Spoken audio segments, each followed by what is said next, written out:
Hi guys, Mr. Lay here, and this is the Base to Late podcast. And on this episode, we are talking to.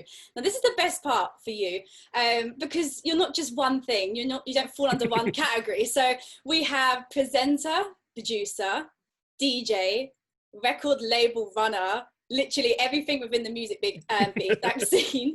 You're even a beatboxer, right? And an MC. I'm not a beatboxer. I've done battle rap in my time. Yes. Right. Okay. And I host events occasionally as well. When those things we've all forgotten about return at some point. So we just have music mogul then, basically. Kxvu. Kind of. Hey, so I need to just start off with the name. It's really interesting. It's really cool. You're using Kxvu from Lion King as your logo, which I think is so sick. Thank you for knowing who he is. Oh, do you know what? It actually upsets me because Lion King 2 is my favourite Lion King. And I get people who say, there's a Lion King 2. And I have to sit there and be like, anyways. What is the Lion King, do you know what it is? When I used to go by the name Mr. Sleeps back in the day, which was when I used to make some kind of tear out dubsteppy stuff and a little bit of grime as well, but mainly tear out dubstep stuff. And what I found was that was the sort of, like, I've got quite a lot of different periods of music in my life. Like I started really, really young. I played my first show out at 15 and stuff like that. And sort of 15 to 21 was that kind of era. And what kind of happened is it kind of felt like that era was coming to a close for me. And I went, cool, I'm going to try and find a new alias and try and come up with a new name. And I remember just watching that randomly on a random thing. And I just really liked the name. And I thought, you know what, I do really like the iconography. I like, there's a lot you could do with the branding with a name like that. And obviously at that time, sort of at the end of that dubstep era was when kind of UK trap and EDM trap was kind of becoming a thing. And near enough every producer you could find under the sun had like an X for an O or like a V for a U in their name. And I just thought, you know what, get away from the copyright side of things and then just throw an X in there. And then it's got quite like it's quite a cool thing to it. And then what happened is I pretty much stopped producing completely for about 2-3 years. Okay. And then I was still playing the odd show here and there, but then I pretty much wholeheartedly focused on battle rap for like 4 years or so. Was it about 2.5 years? I thought I was entirely focusing on that, and then pretty much from that I came back, and obviously Southpoint was started in 2015, and we had our graphic designer at the time, Callum Bailey, and I said, because we were plotting the first release, and I was like, cool, I'll make 4 tunes, we'll do that as the first release so we can get an idea for what's going on. I don't particularly mind if it does well or not. We can use that and kind of work out where we're going from there. And I kind of went, why don't we do like a cartoon character? So I sent him like a really cool kind of cartoon version of it. And I said, can I get that, but like as an outline? So he basically redrew this like one artist depiction of Kxvu. Yeah. And then since then I've just kind of run with it. And then the kind of typography for the logo as well, that came in later on. A guy called I Am Phantom from America. He worked with us for a fair bit on the graphic side of things, and he went, you know what, I'll do this one for you for free because obviously you got me involved with this. So I then got the text added to it, and now it's like a complete kind of thing. So yeah, and it's all set. And yeah, you know what it is? I just really liked the name. I like the sort of branding you can do with it. Obviously, like most people call me Cub now, which is quite fun. Yeah, I was going to mention that. I was going to say, I love how you've got your Cub cam as like a little feature of its own, and it still works with the name and the branding, and I think it's really, really sick. And it's interesting you say that it's like an underground kind of name as well. It's like the Cub Cave, and that I just love the sound of it, you know what I mean, and Cub Cam and stuff like that. It's really, really cool. So obviously you're a presenter, so if people don't know, where can people catch you and what do you do? So I do breakfast down on Trickstar Radio. We're based down in Brighton. Obviously, we're a very kind of, I wouldn't say we're a very, very underground station, but we are a dance and underground music station, like first and foremost. We're probably the most kind of prominent in and around that Brighton area, and probably most of the south outside of London, I'd say. So I do 7 till 10. We get loads of guests on. We get loads of different bits of conversation, do a lot of kind of feature pieces, kind of looking at things that are going on in and around the music industry a lot of the time. Obviously through like all the different things, as you said, that I'm involved in, I get fed quite a lot of info and find out a fair few things. And it's not just music guests. We do get people from sort of different things on there. We've had a lot of charity people on over the years. We've had a lot of people from different kind of design backgrounds as well. We get a fair few designers coming on talking through what they're doing. And we just try to cover kind of underground culture and underground music as much as possible. Now we do top fives as well, kind of breaking down the top 5 lists for artists, and then all of the interviews and the bits of content that we use all go up onto the YouTube channel as well. And obviously it's podcasted.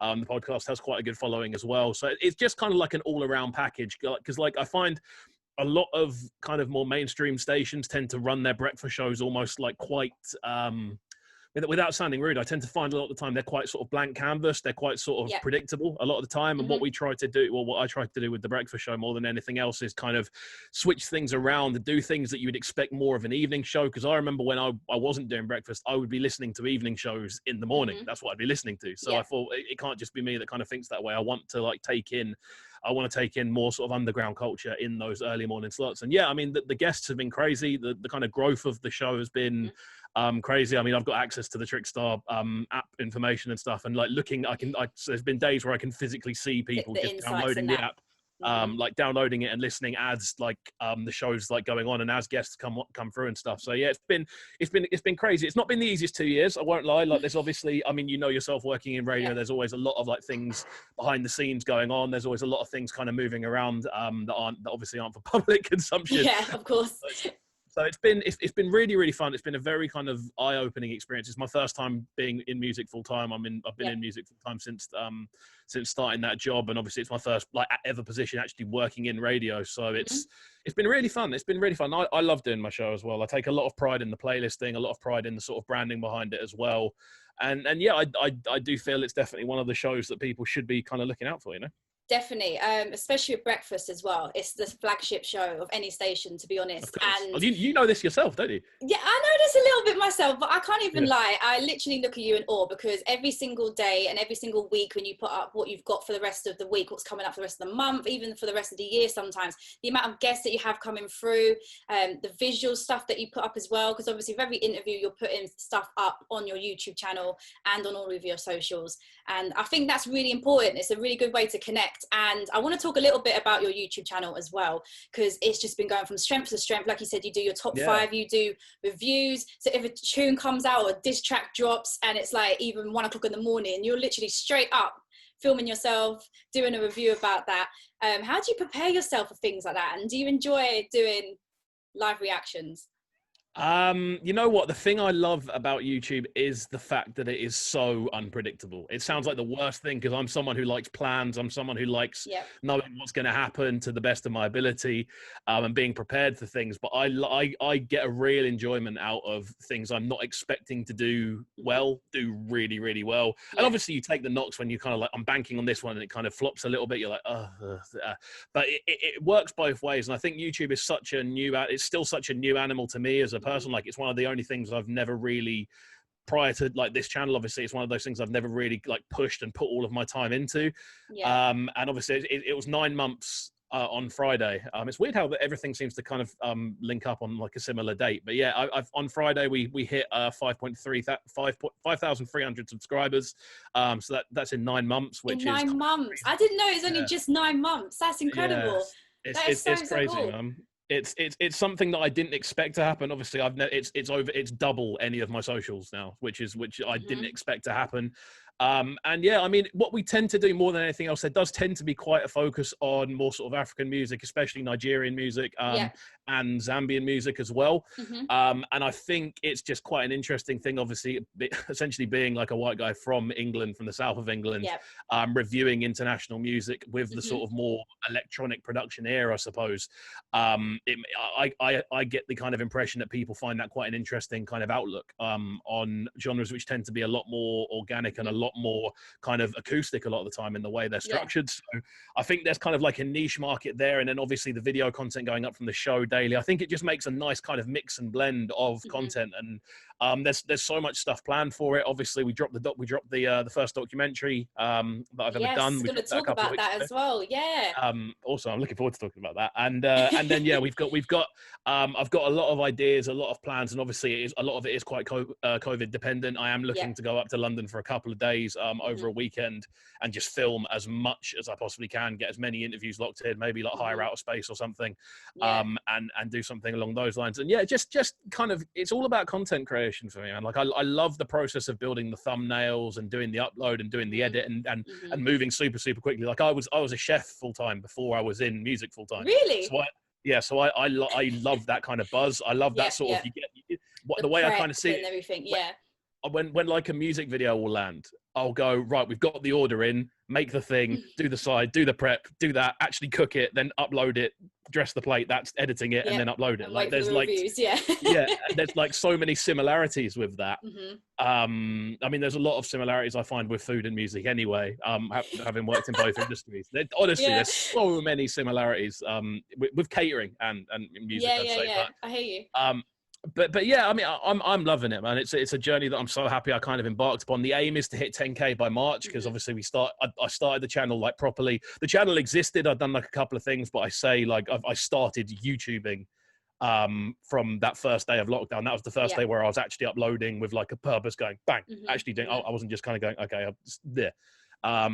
So yeah, with that, March the 1st is the kind of start date of Cubcam TV as an actual project. So I'm aiming to hit 10K by March the 1st. So that's fingers crossed. I reckon you will. You're smashing it. You're absolutely smashing it. And what I wanted to get across as well, I think if people came across you and your socials on face value, what they could probably assume is that you're just a heavily kind of bass music pusher, underground, grime, garage, bassline, that kind of thing, especially with your work with Southpoint. But when it comes to actually listening to your shows, when you're saying you avoid that kind of mainstream scheduling when it comes to programming your shows and the content that goes on your YouTube channel, like you even have like a reggae section on your breakfast show, which I think is sick. Like you said, with the African influence, with watching your video reviews and things like that. Do you think it's important, and do you enjoy the kind of interest that people show you when you respond and kind of expand on different genres? I love it. Now, the reason for this more than anything else is it's going to sound weird to say, but like rhythm is the most important thing to me. It always has been. It's dance music at the end. In dance music specifically, it's called dance music. Like I'm not particularly fond of stuff that's flat. I've always I've always gravitated a lot more to stuff that has a bit of a bounce, a bit of a kind of movement to it. And I mean, I grew up in a household that was just playing reggae and dancehall constantly. So that's like where a lot of my musical influence comes from. So obviously having that kind of household music being not like 80s music or metal or soul or anything like that, for me it was reggae and dancehall. So when I hear that, and then obviously kind of a few years ago becoming more aware of more sort of Afrobeat sort of sounds and more sort of the UK side of Afrobeats as well. When I then hear that, I hear so many similarities rhythmically with a lot of dancehall and a lot of roots reggae as well. When I actually sit down to hear them, it clicks the same sort of endorphins. You know, I get the same sort of reaction. I get the same sort of body movement naturally. So they feel, obviously they come from different roots and there's a lot of different influences there, but there's a lot of stuff rhythmically and in the actual kind of technical structure that I find very, very similar. So I kind of approach them in the same way. So kind of with that, it's super important. And I think, I mean, as you mentioned there that I do the reggae section on the breakfast show, that's what I won't lie. A lot of that is for my personal enjoyment, because it means I get to listen to tunes that I grew up listening to. You have to do it. Yeah. But as well as that, it's because at the end of the day, dance music comes from system culture. You know, that's where all of this comes from. It all comes from people stringing up boxes on like roadsides in Jamaica. Like that's where everything originally comes from. So when you kind of, if you kind of ignore that, it is disrespectful to an extent. So I just try to do my bit with that to an extent and just kind of go, look, this is where it comes from. Here are some of the classics that what we do now has spawned from. And I think it's definitely important to do that. Yeah, 100%. And I want to kind of throw it right back to where everything kind of began. You've spoken previously before how you was DJing in clubs underage, you was hanging out with older people around you who got you into scenes, who got into clubs, got you the links. And I talk about this like you're super, super old and you've had your career, you're in your 20s. Like you've been doing it already for like a decade. So you mentioned as well with the club thing, I remember seeing a little footage of you DJing, I think it was Spooky. Was that right? In Brighton? I was playing I was playing Spartans by Spooky in that clip. I see. Yeah. Massive tune, goes off. That was mad. And I was looking at it and you look so young, so fresh. The club was packed, which was like random to see nowadays anyway, because we're all suffering right now. And I was just looking at it and I just thought, this is so mad. So how did you get involved with Southpoint and actually being at the forefront of pushing new bass music? So actually the two are quite interlinked. Obviously you spoke a little bit about kind of me starting very, very young and then Southpoint coming along to an extent, like sort of 8 years or so, 7, 8 years later, something along those sort of lines. So with that, I grew up in an era of Brighton's nightlife, which was a golden era for UK music. Like it was one of those periods where you'd kind of go Bristol in a certain period of time or Manchester in a certain period of time. Brighton had a heyday from sort of 2009, I'd say, through to about 2012 was like a golden period for dance music and underground music in Brighton as a city, and I loved it. I instantaneously fell in love with the atmosphere, with the social side of it, the people. I absolutely loved it. Like just going out, like obviously I was underage at the time and I was finding ways to get in, and this was before I was even playing, so I was going to shows and I was about and I was going to see certain things happening, and I loved every second of it. And what I remember feeling was it definitely felt like I've got a lot of school friends. The majority of my friends that I'm in a friendship group with now are friends that I was friends with in school. Brighton's very like that. A lot of the time people will leave and then people will come back, and it's just like you tend to keep your sort of your early sort of friendship group, which I absolutely love. But I felt a very similar connection to the people that I was meeting out and about in these dances. Now, bear in mind, I've never been someone who's kind of got wavy beyond drinking, shall we say. So I was very much in my element the same way I am now. In and around these people who are at the time sort of like 7, 8 years older than me, and I felt right at home. So I remember loving the social side and just loving the fact that there was like 4 or 5 different venues every night of the week, where you'd have at least one headliner in the majority of venues. On a Friday and Saturday night, you would probably have about 30 headliners around Brighton in different venues, like stacked up crazy. It was like, I can't even compare it to anywhere, because I don't know anywhere that's like that anymore. And it was in a golden period, obviously, where fees weren't super high, so you could get like a really nice lineup for a few grand, and then you'd make them. It was a sort of golden period in that sort of regard for electronic music. But I just remember literally walking along and seeing every week 8 new posters. This room we're in currently used to just be laden. All the walls were just posters all the way around. And then it just sort of dried up at the period of time where sort of Made in Chelsea, sort of Towie culture, that sort of invaded Brighton to an extent. And that was just at the point where a lot of my friendship group was sort of turning 18, 19. So that became the thing. You had students coming to Brighton that weren't coming to Brighton for the music scene anymore. They were coming for nightlife, and music and nightlife are very, very different things. And essentially, at this point, I was kind of like, I was obviously one of the sort of long-standing residents already at this point. I was kind of going, you know what, I'm not really getting the bookings I want to get. I'm not really playing the shows I want to go to, like the event, the people I want to see aren't getting booked. And I at that point, I naturally gravitated towards battle rap, and that became my thing for a few years, and I loved it. And again, I felt that sense of community there. And then my partner, Josh, hit me up when I was leaving work one day, and he hit me up saying, yeah, look, I'm back from Bristol. He'd left uni in Bristol because he wasn't really getting along with Bristol as a place, I don't think. And it just didn't really suit him where he was. So he came back from uni, and he hit me up saying, look, I'm back in Brighton. I want to start something. Would you want to get involved with me? And I immediately, without thinking, just kind of went, yeah, sure. What should we do? At that point was like, because I was writing for Soapbox at that time. I was doing a lot of different sort of just one-off bits for people. Alongside working full time. And then, it just kind of stemmed from there. And the first thing I said was, if we do it, I want it to be based on Brighton and bringing back that sense of Brighton community. And now you look around Brighton, you look around the amount of people that are here, you look around the community that lives here, all the people involved in Brighton's sort of scenario, that Brighton's back on the majority of tour sheets again now. It wasn't for a long period of time, but for dance music, it's very much back on the on the selections now. And I think we genuinely did play a massive part in that, and re-establishing that kind of community feel, getting all the sort of scattered groups, all the people that remained from that first period back involved with the sort of younger group. And now we're the olders, you know, and I'm one of the olders now, despite the fact I'm still under 30. And yeah, that's just kind of how it felt like. We went into it with that mentality of let's resurrect what we grew up wanting to be a part of. And it feels like we've kind of done that now. So obviously the kind of point of what we do at Southpoint has changed significantly. It's now about taking our stuff kind of global. It's about taking it around the UK. It's about like promoting the sound more than anything else at still a grassroots level with sort of more major implications. Obviously signing with Universal recently was one of the things that's kind of changed that. But in general, that's the kind of link more than anything else. Just re-establishing. I realize this question has taken a long time to answer. No, it needs a long answer. It's not just something that happens really quickly.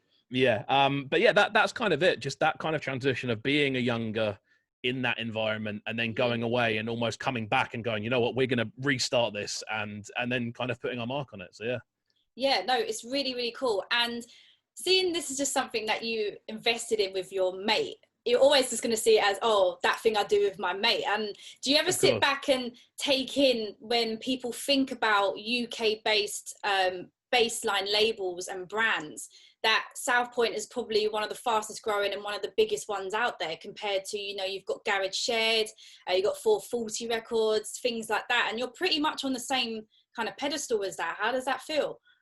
I love it, man. I love it more than anything else, because it's like all of the heads of the labels talk. Like we're all quite like a lot of us are quite pally. Like obviously I speak to them through different bits of I love to hear that. That's good.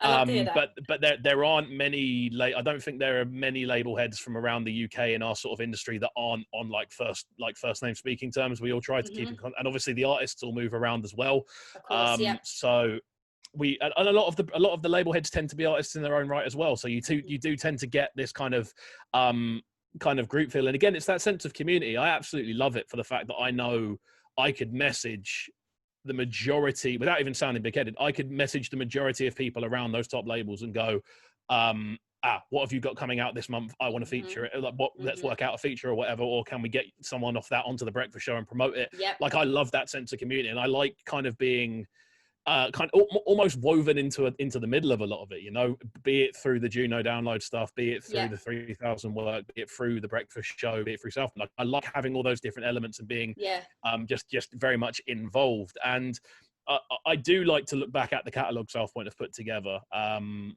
I know a lot of people kind of struggle with that a lot of the time. Like, the people struggle to kind of stop and go, look what we've already done. I do it daily. I make a real point of that. I'm someone that does like to kind of, I like to look at things I've done and go, look, we've done that. That's amazing. Like, enjoy the fact you've done that and do the next thing. Like, I don't like to linger. I don't like to get nostalgic, but I like to acknowledge what's already happened. Like you said there, you have a lot of people in the industry that you're actually close friends with, and Brighton is actually a really wicked place for bass music and the artists that come through there, and especially with Trickstar as well. So Trickstar had a really important point, not even just you, with the label that you work with Southpoint as well. So you've had people like, you got yourself, you got like Bush Baby, Taki New Light, you got Tengu coming through. Is it a really fun place to be, Brighton, to people who don't know it? What, Brighton or Trickstar? Everything in general, I'd say. Yeah, just that scene. I love Brighton, man. I wholeheartedly adore my city. Like, it makes up a lot of who I am on like I want to say a social level without sounding like an absolute wrong-un. But yeah, like I feel obviously we live in a very kind of what I like to believe is quite an accepting society in Brighton. We are quite different from a lot of the rest of the UK in the way we kind of are, especially in the south of England. I mean, you just have to look at the voting provinces around the UK, and you can just kind of see this little sea at the bottom of the map. And that's very much where I like to be, man. Like, whenever I go abroad, whenever I go like playing in different cities or whatever, I always can't wait to get home. I love being here. I love the air. I love the people. Like, it's very much my favorite place to be. And I think the majority of the time people experience Brighton for the first time on a night out sort of basis. Yeah. Which makes sense. It's obviously we're an hour away from London. We're like a couple of we're a coastal town. We are a bit of a party town.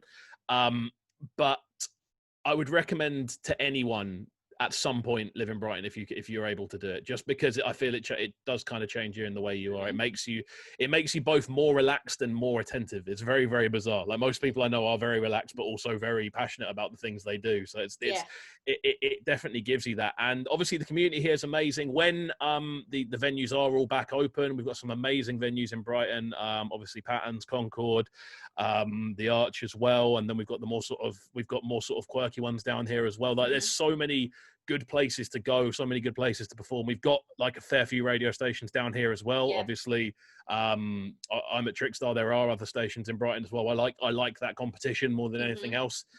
But yeah, it's an awesome place to be, man. And I think obviously with Trickstar's involvement, I get to see people every day. I get to see a lot of people do their shows every day.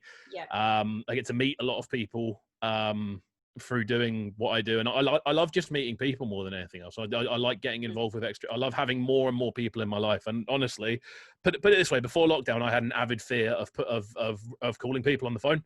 Like, I hated calling people. Like, it's like I don't mind video calling, but just calling someone over the phone, it gave me shivers. Now I don't have that anymore, which is beautiful. But because of that, now I'm able to kind of go, we'll just jump on an interview. Let's do it. And it's. So, are you telling me you don't get your mum to call up for doctor's appointments anymore? No, not for a couple of years now. Growth, I love to hear it. Now, I do want to move on. You talked about lockdown as well a little bit, and on Cubcam TV, most of the content that does go out there is predominantly from your radio show and stuff that you get up to at Trickstar. You recently put out your first documentary, and it's a proper length documentary. It's over an hour long, talking about social distant raving and what the future is for nightlife and events. How did you find the whole production and the making of that? I won't lie, I was winging it most of the time. I kind of went into it. The story behind it is the first kind of weekend I went out during lockdown, during the lifting of lockdown, when they started doing socially distanced raves in Brighton, was for Smokey Bubble and B. He played at the Brighton event, and it was good. It was good fun. I got to see a lot of people. Obviously, a lot of the Brighton community all kind of flocked to it because everyone was like, "Oh my god, live music, let's go!" And everyone kind of, and obviously you see a lot of people in the same place. Like Patton's, especially, there's a really good community vibe there. Like, a lot, it's the residents are the same the majority of the time, and everyone kind of knows each other who goes there. You walked in, and there's about 10 tables, and you walk in and go, "Hello, how you doing? Hello, how you doing? Hello." And it was a really nice experience. Literally, it felt like going to a local. But yeah, kind of with that, I went home afterwards and I was like, you know what? Because I caught a quick interview with Smokey after the show, and we had a bit of a chat, and then the same thing happened with Higo, and I was going to take my camera down when Higo played, and I was like, no, you know what? Just go and enjoy it. Don't worry about it. But then the third time, Hamdi got booked, and I was like, no, you know what? I ain't spoken to Hamdi in a minute anyway. Let's get the information. And I spoke to 2 or 3 people at the event about getting interview content down, and they all seemed super, super keen on it. So I got all the footage, and I was like, cool, let's see what we can do from here. And then I started going, well, I could probably make this a bit. It was meant to be about 15 minutes to begin with. And then I went, well, we could probably do a bit more with this. And I started going, oh, I know he's been on that. Like, he'd be keen to do that. I know he works there. And then we ended up basically having like some of the biggest event organizers in the UK, Supercharged, B-Swang, and Lakota, like 3 of the most like established like events brands and venue, like, and around the UK as well. Yeah, around the UK, not just in Brighton. And then obviously we spoke to Skepsis, we spoke to Forcer up in Sheffield, got Bush Baby into the Trickstar studio to record a bit down there as well. And we just had a lot of conversations, and it was really eye-opening to do more than anything else. On a tech level, I was definitely winging it the entire way. I was filming the interviews without knowing what order they were going to go in, and then just kind of went, well, that will make sense, and it all kind of just about worked together. And then I was here recording bits in between as well, and it was an eye-opening experience more than anything else. I was surprised at how quickly it came together. I just kind of went at it like, right, we're just going to do this, message a load of people, see who can come on today. And I ended up recording the majority of the stuff on about 3 different days. So when did you first plan this documentary? When did it first come to paper? About 3.5 weeks before it came out. Wow.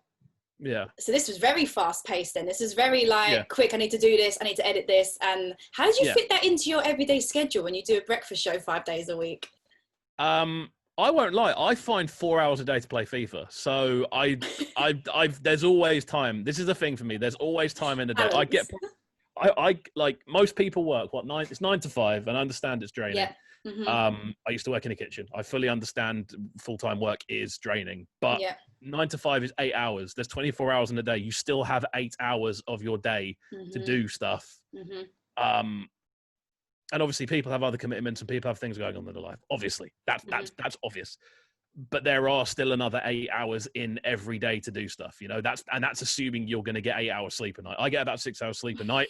I'm more energetic the more sleep. If I get more sleep than that, I feel dreadful. So that's the system that works for me. And yeah, I just think there's always time to do stuff. And if you love what you do, you should I feel you should try to find a way to get as much done as possible.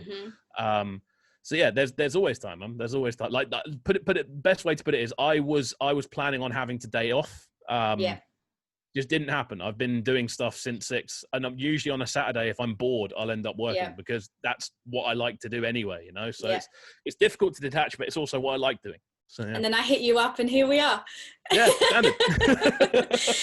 So the reception for the documentary, as far as I can see, has been really positive. It's been shared a lot. It's been viewed a lot and commented on. Do you enjoy that feedback, and do you want to do another documentary? Is it a kind of pathway you can see yourself going down, or do you think it was just like a one-off experiment?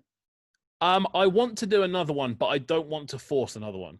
Is the simple way of putting it. I want to do it on a topic that is important to me, something I know I can get conversations with good people over, because realistically for me, I'm an interviewer. That's like my main, if I was to pick one thing out of everything I do, it's interviewing people and talking to people and communicating. That's what I feel I'm best at in life. So when it comes down to something, I mean, I was toying with the idea of doing a second one called Teaching My Dad to Be a DJ, which was going to be the next one on the list.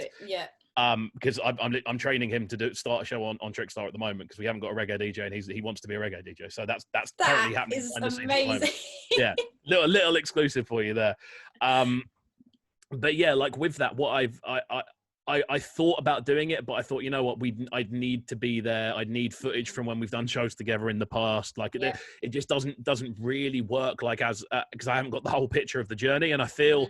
It's something that I'd need to have as if I was going to do another documentary, I'd want it to be something that I could do from the start, know I'm doing it, and have it all the way through, streamline it a little bit more, and then just have know exactly where I'm going with it. I'm thinking about approaching a couple of Brighton-based events companies about doing a bit of a follow-up and doing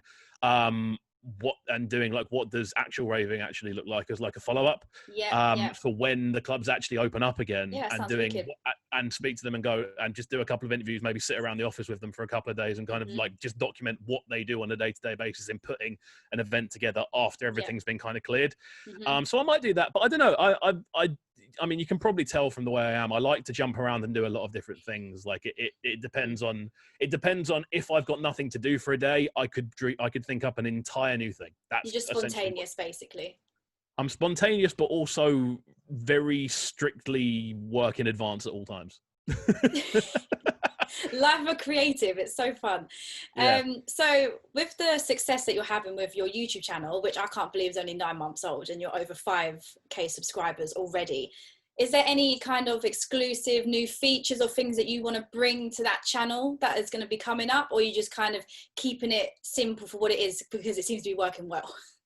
I mean, there's a couple of things I'm toying with the idea of doing. I'm toying with the idea of doing live reactions, and doing almost like people just dropping their music in, or dropping artists they want to see reacted to, and dropping songs from the past maybe, and doing like an hour stream once a week. Obviously I'm off breakfast for December because we're having a big kind of revamp at the station. Oh, cool. So it's going to be really loud, and there's not really much point planning and doing breakfast shows. So it's going to be, I've got a month holiday for the first time in about 10 years. That's going to be so weird for you.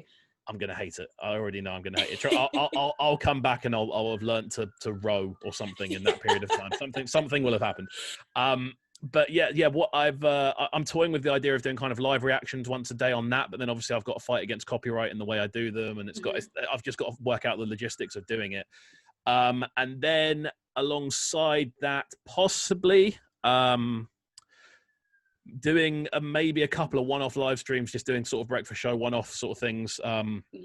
More so in the evening. And then I've got a couple of things locked in with Supercharged again. When the venues actually do start opening up, we've signed a bit of a deal. Oh, sick. So whenever they book headliners, essentially, I go down to the venue and basically record interviews backstage with them, coverage, and then get like the official coverage from certain things. And obviously, when different people are playing around Brighton, it's essentially, I feel the channel will kind of grow with my kind of personal notoriety more than anything else. Like, the bigger I become as a brand, the more I can do with the channel. Like, there's a lot of big interviews that I've got locked in for next year, which I'm really excited about. I'm not going to reveal any just yet, because obviously we're still confirming dates and stuff like that. But there's some of the biggest names in garage right now are going to be joining me. I've got some of the like most rapidly rising UK rappers as well. Really, really exciting. And there's a lot of people in areas that I haven't really done before. So I'm looking forward to that. We've got international guests coming in as well. So more than anything, it's just expanding on what's already happening. I mean, I'd love to do like kind of YouTube gaming and stuff like that, because I am a massive gamer in my spare time, but it just doesn't really seem to work with the audience I'm building. Because they're music fans more than anything else. They're not necessarily gaming fans. So unless I could find some way of combining music and gaming, then it's probably going to stick to music for the time being. But yeah, there's always stuff bubbling, man. Like I've done videos, like the thing is, I'll decide to do something there and then and go, right, we'll do this, do that, do this, do that, do this, do that. Like I did a couple of Channel U videos, like reacting to old Channel U videos, and it was called Does It Still Bang, which was like listening to them and going, does it sound, would I play it now? And a couple I would, a couple I wouldn't. And it was quite a cool little thing, but it didn't have much longevity in the idea. Like the novelty of it wears off. It's a niche market, that, isn't it, though? Definitely. And that's the thing I'm learning with YouTube, man. The novelty of things wears off very, very quickly. So you've either got to be first to market, or you've got to reinvent something in a very specific way. And yeah, that takes time. You know, like, as I said, it's only been 9 months. I'm sure in a couple, because I don't see myself stopping doing this anytime soon. So I'm sure in a couple of years' time, it will all look very different. There'll be a whole different structure. There'll be some sort of sit down podcasty, like radio show on there. Like I'll have a studio. There'll be a lot of extra bits. It will grow. One thing I am looking to do, though, as soon as everything comes back to normal, is the Cooking with Cub series. Obviously, as I said, I used to be a chef. I do a fair bit of cooking. Amazing already. And I kind of want to do a series where I basically do recipes, invite someone along, and interview them whilst we both try to do the recipe. Sick. And then we kind of taste it at the end, and it works out as like an hour kind of cooking podcast essentially, but with conversation there as well. Yeah, that's an idea I've had. It's just logistics, to be honest with you. But yeah, there's loads of stuff. I want to say there's loads of stuff coming. It's more a case of when the inspiration strikes, and I'm entirely confident it will strike. It's just waiting till it does, you know? Yeah, that makes so much sense. You've also been teasing self-production as well. So you mentioned years and years ago you was into making music. Obviously, you work with Southpoint. What's happening with that? Are you going to be dropping beats soon for people to start playing out? You know what it is? I can safely say, out of everything I do music-wise, making music is by far the least enjoyable thing for me. Like, it's the thing I enjoy least. I find it such a reductive, negative process. You're constantly questioning whether stuff's good enough. Like, it's not, and that's the right thing to do, in my opinion. Like, you're not supposed to. I don't feel you're supposed to enjoy a process which is about seeking audible perfection. You know, like that's what it is. And I feel. For me, it's not necessarily a process I enjoy much. I used to enjoy it, but now I'm just sort of like, a lot of the sort of stuff for me is like this. I don't really see a point in me producing. Like, there isn't really much for me to do with it. You know, like it's not as if there's shows on at the moment for me to play the stuff out. I don't particularly. I mean, I've got another 140 show starting next year, but like, I don't tend to. Apart from Southpoint shows and the occasional live streams, like I don't tend to make stuff that I would play anyway. So it's just not a very high priority for me. However, I do have a tradition that I've been on every edition of Southpoint Presents, which is our big flagship like compilation. So that's something I intend to continue, even if it pushes me into making tunes once a year. So yeah, I've got a tune coming out on Christmas Eve with Southpoint called Bottles and Tinnies, and it's got my vocals on it as well, which should be quite interesting. It's something a little bit different. It's almost like post New Music Friday garage, as I'll call it. But yeah, I'm intrigued. I'm here for it. Anything that's garage in, I'm sold. So you are keeping yourself busy. You have been keeping yourself busy for years, even from the last 2 years at Trickstar, everything else moving forward. Where do you see yourself in 10 years? What's the end goal? What's the dream? What are you working towards right now? You're the first person to ask me that ever, which is well, this is all about you, isn't it? It's what your brand is, where you see yourself. You know, you're not doing this for, obviously you're doing it for passion because you love it, but ultimately it's because you want to secure this as a full-time, you know, house buying, car holidaying kind of career, isn't it? That's the aim. You know what? I want to be comfortable. That's the thing for me. Like there's two things I always kind of seek out in life, and it sounds kind of corny, but it's respect and comfort. They're the two things that I kind of look for. Like I want to be kind of critically acclaimed. I want to be seen as one of the faces of UK music, like the same way like a Todd the T or a Rodigan or a Target or someone like that is. Like I want to be seen as someone who has given people platforms, who has pushed music. That's what I want to be. I want to be a bit of an overseer more than anything else. And yeah, like obviously I want to carry on living off what I'm doing. I love what I do, and it's just constantly leveling up for me. Like I've never really had one big end goal. It's always just going, well, what can I do next? What can I do next? What can I do next? And there's people in life that I mean, I can safely say the two people in life that inspire me the most are literally Idris Elba and KSI. They're the two people that I look at and go, they do whatever they want. They do whatever they want, be it acting, be it making music, be it like sport, be it radio, like they can be it YouTube. They can do whatever they want. And they find a way to be good at it and make money off it. So like that for me, exploring different things, trying different things, and not being comfortable is obviously the most important thing. Just having that kind of security of being like, look, I have the freedom to kind of go out and do what I want. I think that's one of the reasons I started the YouTube channel, because obviously that platform is entirely me.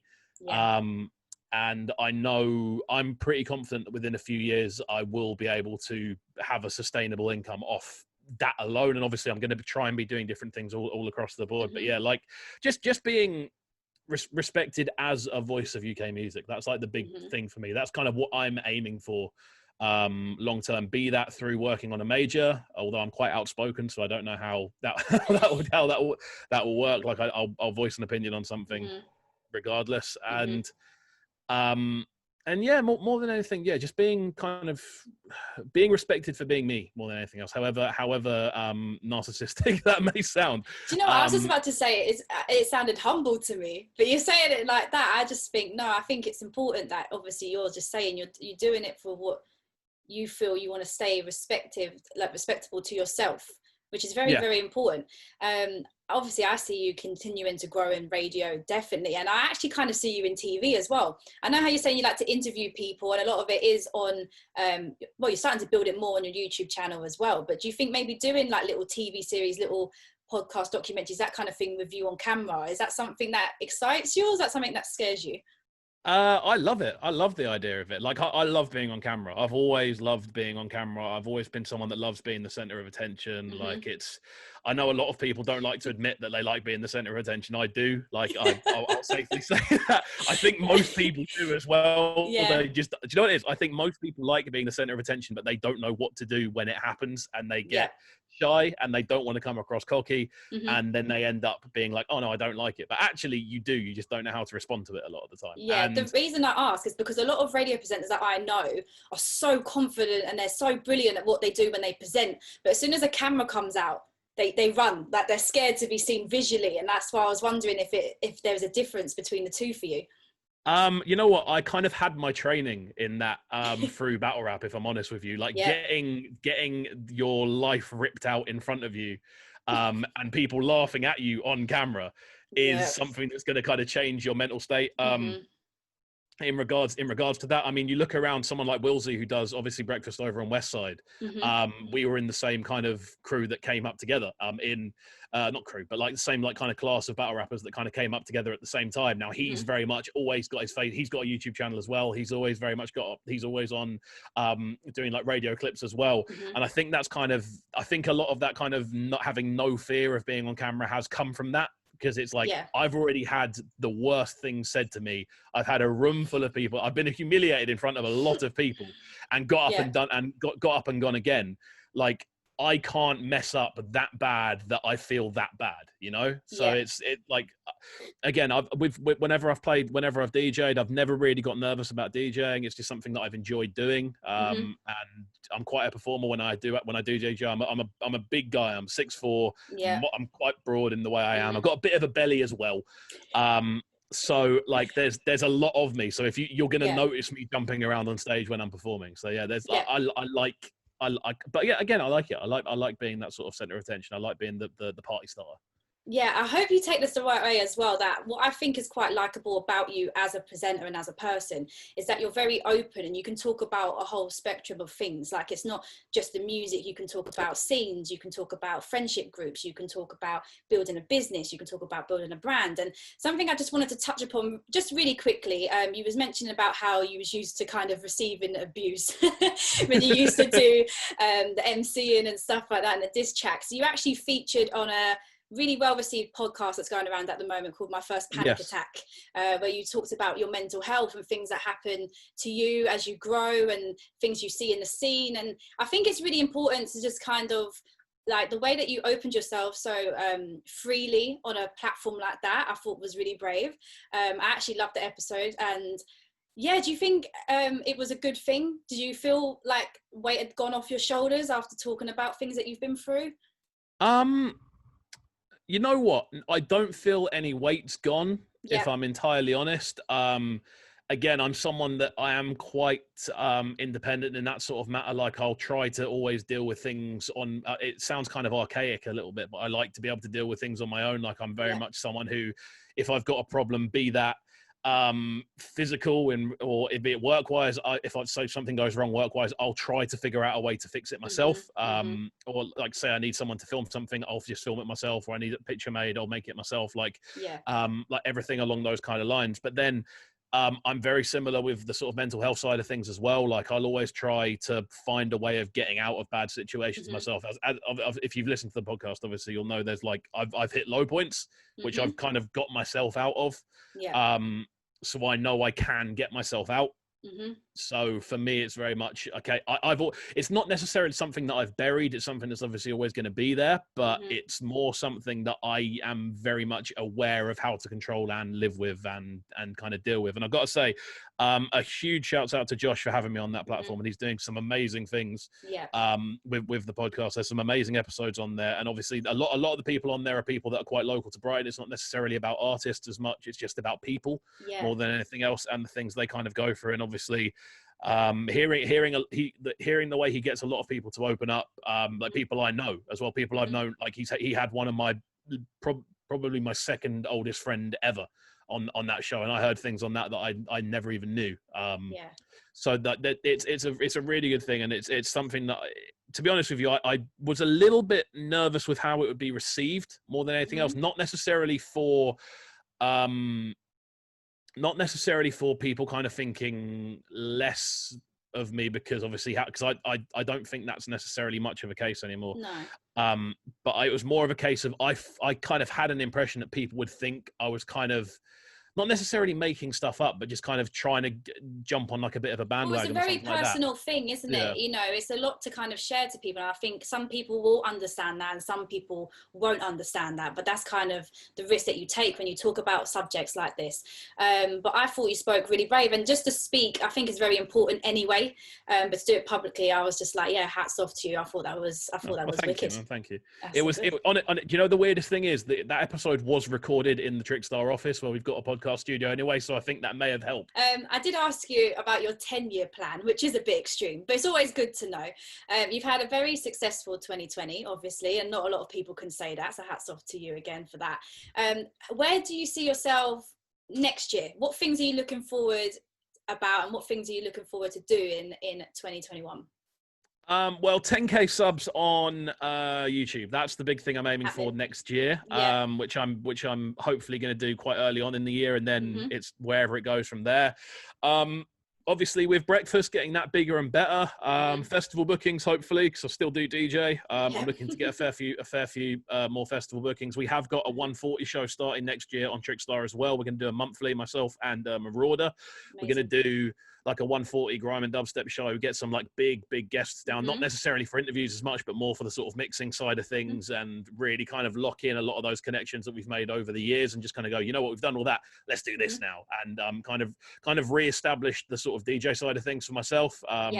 That's still something I do pride myself on, being a pretty good DJ, without sounding ridiculous. That's definitely something I'd like to do a bit more of when the venues start opening up again. And yeah, more than anything else, you might see me clash again at some point. Who knows? Might do it. Just depends. On whether it makes sense. And yeah, just doing different things, man. More than anything else, just doing different things and just expanding everything. More than anything else, just continuing to grow. I've never really been someone who believes in instantaneous success. I actually believe the longer it takes for you to get somewhere, the better it will be when you get there. That being said, I would like things to move as quick as possible. It's been 10 years. It's been 10 years. I'd like to let's get a bit of a move on that now. But yeah, the last 2 years have been like that sort of, okay, we're off. We've got the boulder rolling now. But yeah, just growth, man. More than anything else, growth, meeting more people, performing around the country, and I'd be really keen to perform abroad again. I did a tour in France in January, and I'd hope to get out there again at some point. Just depends entirely on how touring works. In the new year. Now everything's everything's going a bit bizarre, but just growth, man. Growth more than anything. Well, let's talk about DJing, because the reason I've got you here as well is you're doing a special guest mix for the Bass Too Late takeover for me right here on Flex FM 101.4. So before I drop the guest mix, for those who are listening to this audio live, what can they expect from this mix? So as you've been so kind to invite me on, I've got a big bag of exclusives in there. So we do, as I said, we do have our Southpoint Presents compilation dropping towards on Christmas Eve, essentially, which I can safely say is one of the biggest bass releases of the year. There's garage tunes on there. There's a couple of techie bits. There's some grime on there. There's a couple of dubstep tunes as well. A couple of really cool breaksy bits on there as well. So I've thrown a few of the forthcoming tracks from that into the mix. A couple of this week's brand new bits off Juno's dubstep section, like a couple of the selected bits off there, and then just a couple of the tunes that I've been feeling over the year as well. So it's a nice kind of mix and blend, summarizing what's happened and what's recent and what's on the way. Exciting. I can't help but brand things. I can't help it. So most importantly as well, where can people find you on the socials? Where do they go? I'm really proud of this. Everything is 7 letters at CUB KXVU at Cub KXVU at Cub Kxvu. And yeah, I'm on every platform apart from YouTube, which is Cubcam TV. Every platform is at Cub KXVU to find me, and I'm active on pretty much everything. So yeah, come say hi. And because you're on camera right now and you can't really say no to me, and I hope you don't say no to me, when clubs and events are a thing and we're back to doing Bass Till Late events, can we make sure that your face appears at one of those nights, please? Yes, 100%. Yay! That's all I wanted, people. That's all I wanted. So again, I'm going to say a massive thank you for dealing with me and my poor internet connection this evening. It's been a pleasure, man. It's been great to talk to you about everything that you're working on, things that you want to work on. And I really hope in 10 years' time you'll watch this and you'll be like, oh, I set the bar too low. I've done that in like a year. I should have gone higher. But yeah, no, it's been wicked. It's been wicked to talk to you. Everything that we spoke about, I'm going to put links to below as well. And yeah, just take care. And the breakfast rivalry is on. All right? Oh, it's on now. Oh, it's so on. No, wicked. No worries.